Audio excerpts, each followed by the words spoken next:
Welcome back, 7:48 now. Well, fortunately, we are inside in this nice air conditioning studio, but for many people, including kids at summer camp, they're forced to be outdoors today. With us now, Dr. Nicholas Testa from Dignity Health. He is the Chief Medical Officer, ER Doctor. Doctor, welcome. Thank you for being here. Thank you. So how many people do you see in an ER on a day like today? You know, today will be the day that it'll start to ramp up. The first day of heat, you don't see that many.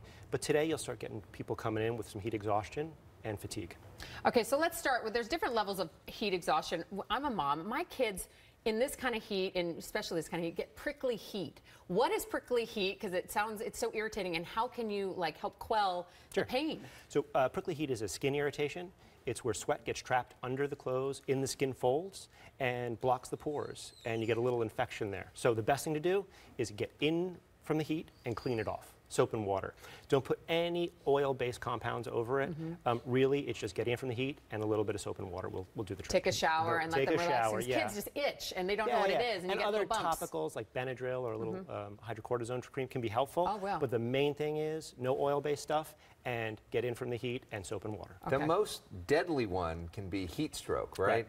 How do you know that you're getting heat stroke? Because some people may be experiencing it and not realize it. Right, and you don't. That's the problem when you get to heat stroke, right? So it's a spectrum, right? Something like prickly heat is the very minor version. Then you get to heat exhaustion, which is the fatigue, the nausea, the vomiting. You don't feel well. Heat stroke is when you actually have a real neurological finding, which is usually a change in your mental status. You get confused, you lose consciousness. And those people really, honestly, when you're confused, you're not saying, hey, I'm going to go to the hospital. So it's the people around them that really need to be observant and realize this person's actually personality is changing because of the heat, and you need to take that person to the hospital. And sweating is an important thing to look at, Sweating is important, right. So it's not the most sensitive indicator, but heat exhaustion classically, you're sweating a lot.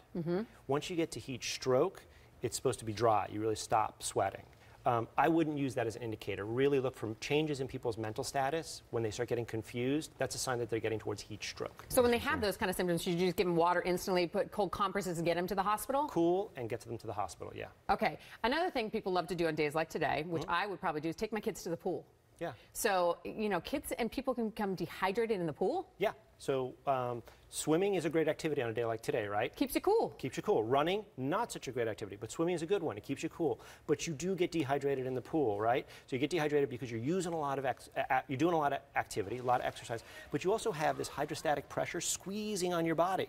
And it's actually squeezing the water out of you a little bit. That intracellular water is leaving your body. So you get more dehydrated when you're swimming. So it's real important that you drink up. So like for kids, you'd say 30 minutes in, come out and hydrate, sit down, relax, go back in the pool? And speaking of hydrating, you know, drinking water, how much water are you supposed to drink, and what do you think about water versus something like Gatorade? So water is a great resource. Gatorade's good too, right, because it has some electrolytes, some salts and sugars in it. But water, it's the cheapest thing in the world, right? It's around.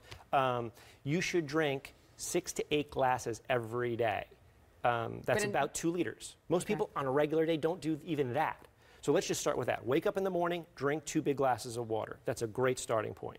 On a hot day, just your normal routine, add another 2 glasses of water to that. That's my recommendation. And then if you're undertaking activity, you're a day laborer, you work outside, you're doing construction, you can't get in from the heat, every 30 minutes you should add another 12-ounce glass of water on top of that. That's good to know. And now, what about a lot of kids here go to camp, daycare? Yeah. Should they go today? Should they go outside? Because a lot of camps are on asphalt outdoors. There's no protection from the heat or the sun. So yes, I think they should go. I don't think we should start keeping kids out. They need the physical exercise, right? And part of really being conditioned for the heat is the physical exercise. People get into problems when they're deconditioned. So we want kids doing exercise. We want them at the day camps. We want them when they're there, though, to keep themselves hydrated. So you got to teach your children how to stay hydrated. And what do you say to them? I mean, you have like 4 or 5-year-olds going to camp. So I got little ones. So this is the general recommendation. Firstly, kids, little ones, 5 to 8, they drink about 1 liter of water. Kids who are 8 to 12 drink about 1.5 liters. Then after 12 is 2. But they don't know those numbers, right? You just keep them drinking. They drink little glasses of water. So the key for them is about 6 to 8 ounces every half hour to hour. An ounce for a kid is 2 gulps at the fountain.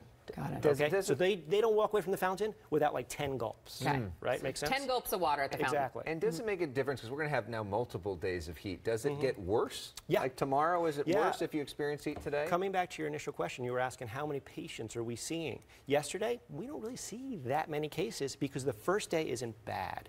Heat's a cumulative activity, particularly around dehydration. So day 2 is when you start seeing patients. Day 3 is when you start seeing a lot. On the East Coast, where we've already started to see some fatalities secondary to the heat, that's because they're having multiple days that are hot and people are getting dehydrated. A lot of really good information. Thank you for so coming much. in. Here's Really the thing. important. Don't be afraid to call the doctor when in doubt. So thank you, doctor. Yes. Thank you. Do you like our music? We got some rockin' music today? I like it. Yeah, you have a full-on band Yeah. here Do you like today. it? We usually, well, Dorothy's coming next. I was going to say, is it for me? I was impressed. Yeah, Yeah. I assume I'm done, so I do have to get up to the ballot, right? I guess. Yeah. Yeah.